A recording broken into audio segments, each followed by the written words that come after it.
Um bom dia para você. Que Deus possa abençoar ricamente a sua vida. O Senhor me despertou com uma palavra no meu coração para me entregar para você nesse momento. Eu estou com a Bíblia aqui aberta no livro de Gênesis 39. Em primeiro lugar, eu quero pedir desculpas a vocês, né? Eu tive um pouco ausente, mas estou ressurgindo aqui das cinzas. Peço oração, estou orando por vocês e peço vocês que orem por mim. A gente não é de ferro e essa camisa eu não engomei. Tá feinha, mas vamos lá. E a gente passa por momentos às vezes que o vento leva para lá e depois traz para cá. Cheguei aqui agora, o vento trouxe para cá, levou para lá e agora trouxe para cá. Louvado seja Deus por isso. Gênesis 39. Primeiro versículo só diz o seguinte: José foi levado ao Egito e Potifar, oficial do faraó, comandante da guarda egípcio,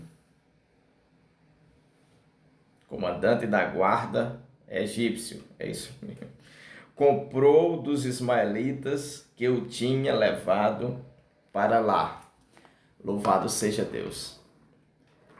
Aleluias. Olha, José, ele foi levado dessa forma para o Egito pelos ismaelitas, vendidos pelo seus irmãos, como escravo, ou seja, ele foi levado, empurrado, aos empurrão, foi levado à força para o Egito. Porém, José naquele momento não estava entendendo, né? Eu creio que ele não estava entendendo nada, era um momento de grande tribulação, porque ser vendido como escravo, estava ali na feira, exposto, vendido ali, chegou ali preso, não é? Acorrentado, amarrado, para ser vendido por um preço bem pequeno, ainda que fosse grande, não seria uma boa coisa para José.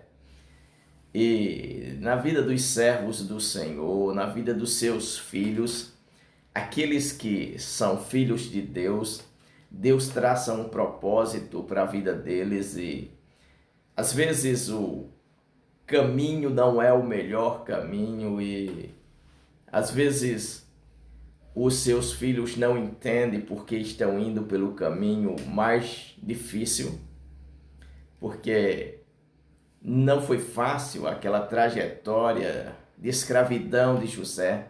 Ele estava indo por um caminho bem difícil, onde a palavra do Senhor nos diz, o Senhor falando através do seu profeta: os meus caminhos não são os vossos caminhos.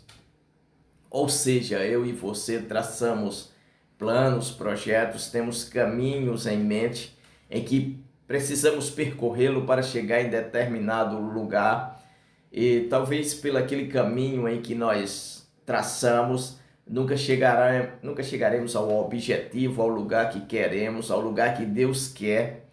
Então Deus nos leva pelo seu caminho e às vezes o caminho de Deus é o caminho em que nós não estamos entendendo nada. Ou seja, é um caminho de grande dificuldade, não é?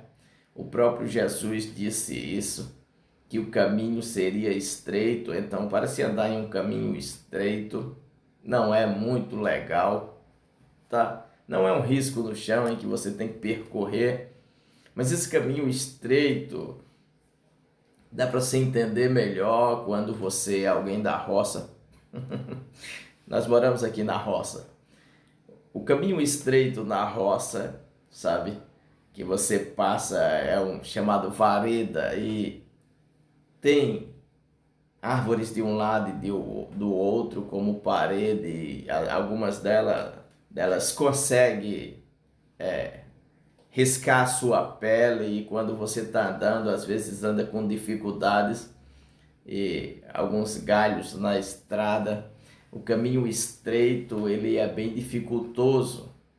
É melhor o caminho largo, mas não podemos ir por este caminho largo, porque ele vai dar no lugar errado. Então, às vezes o caminho largo é o que nós escolhemos, um caminho mais fácil de andar. Mas o Senhor às vezes nos conduz em um caminho estreito, e esse caminho estreito, ele nos traz algumas coisas que não queríamos. E às vezes pensamos que o Senhor está nos disciplinando ou está contra nós, sabe? Tem momentos que a vida se torna tão difícil que você acha que Deus quer matar você. Não sei se já aconteceu com você. Se não aconteceu, continue nesse caminho que vai acontecer. Mas espero que você já tenha passado por esta fase.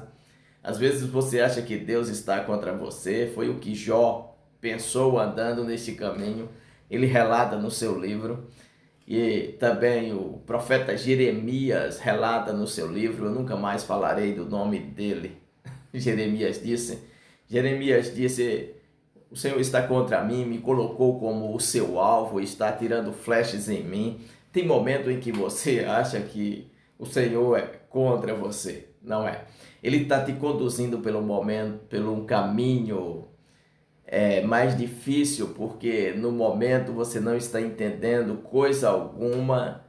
Então você precisa, nesse momento em que você não entende nada e que o caminho está estreito, dificultoso para passar, neste exato momento você precisa crer em tudo que ele já te falou anteriormente e em tudo que ele tem te falado.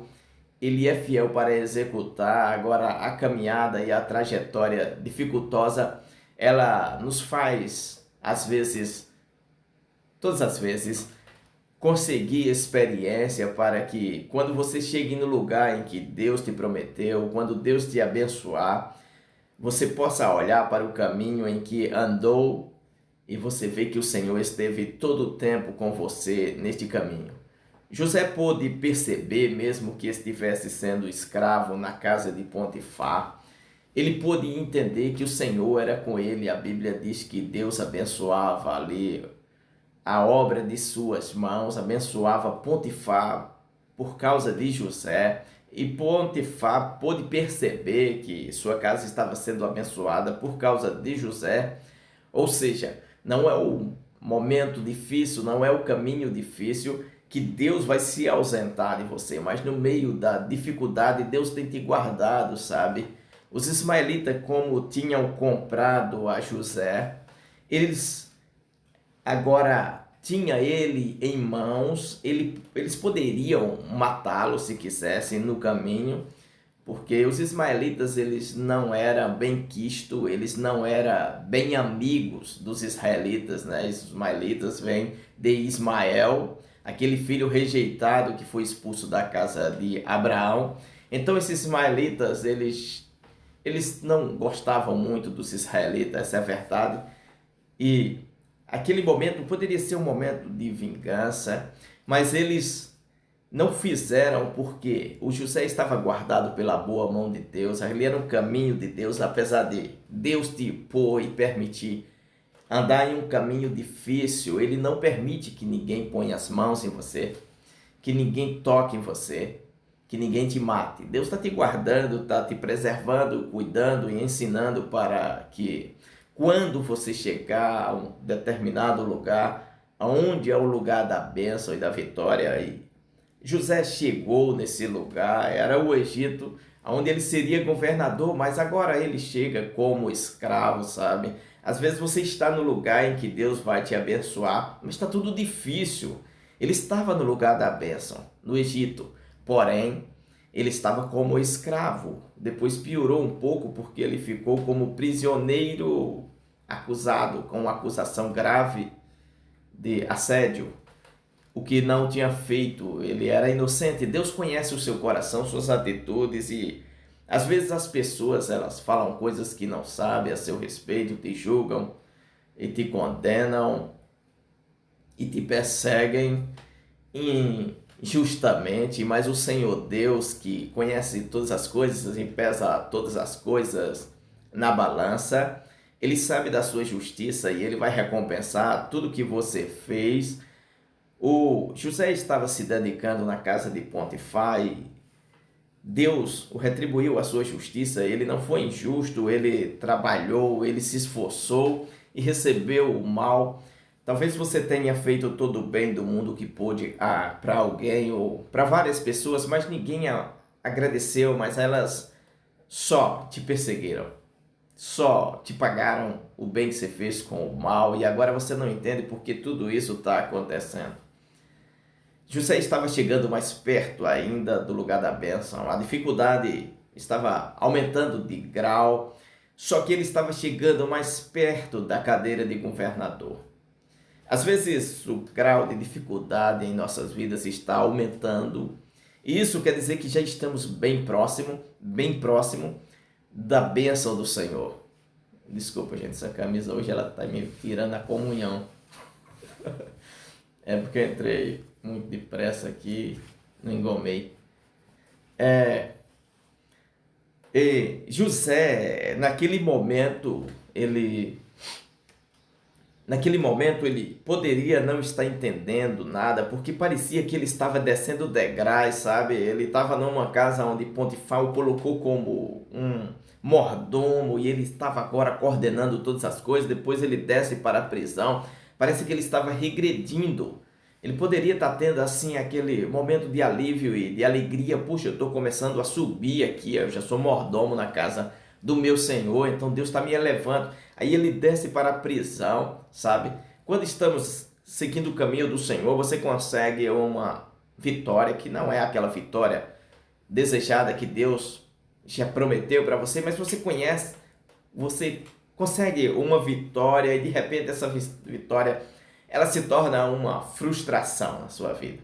Uma frustração e vem uma alegria, depois uma tristeza.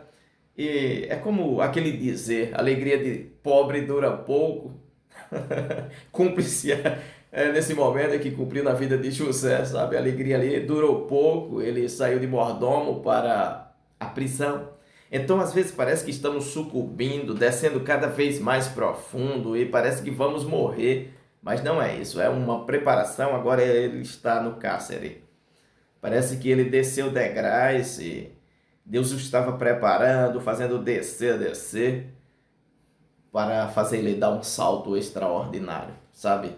O Senhor, como os irmãos costumam citar, o Senhor pode fazer não sei se você conhece roda gigante, quando você entra para rodar nela, você paga e você senta na cadeira e você senta lá embaixo e ela começa a se elevar, tá? Ali na cidade de Crato, no Ceará, tem uma exposição muito grande.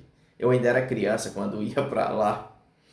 Quando a gente tá lá em cima, que ela para, você deseja nunca ter subido naquela roda gigante. E você consegue ver tudo lá de cima, e elas são gigantes mesmo, não tem só o nome, as de lá tinha mais ou menos umas 5 rodas dessa, cada qual a maior, na exposição lá de animais, chamada Exposição do Crato, lá no Ceará. E a roda gigante, ela pode girar, sabe? E às vezes quem está embaixo gira e ela para lá em cima e ela fica parada, pausada, enquanto outras pessoas lá embaixo vão para a cadeira. Então Deus pode mudar a sua vida radicalmente, sabe? Pode tirar lá do fundo do poço, como a Bíblia diz no livro de 1 Samuel, no capítulo 2. O Senhor pega o pobre necessitado desde o monturo e o faz assentar entre os príncipes. Deus o faz isso. Eu quero orar por você. Senhor nosso Deus e Pai, em nome de Jesus de Nazaré, te peço que o Senhor dê forças e fé ao teu filho e à tua filha, Senhor, que está aqui agora e que está sem entender muitas coisas que acontecem. Dê paz, Senhor, nessa trajetória e fé, bom ânimo, alegria. O fortaleça, Senhor, a cada um deles para que eles possam ver a tua glória. Em nome de Jesus, abençoa a eles, a sua família, Senhor, a família de cada um e, Senhor, que venha realizar-se, Senhor, as promessas feitas pelo Senhor Deus na vida do teu filho e da tua filha e da casa dele e da casa dela, em nome de Jesus. Amém. Louvado seja Deus. Se você crê, diga amém. Que Deus abençoe ricamente a sua vida. Fique na paz do Senhor.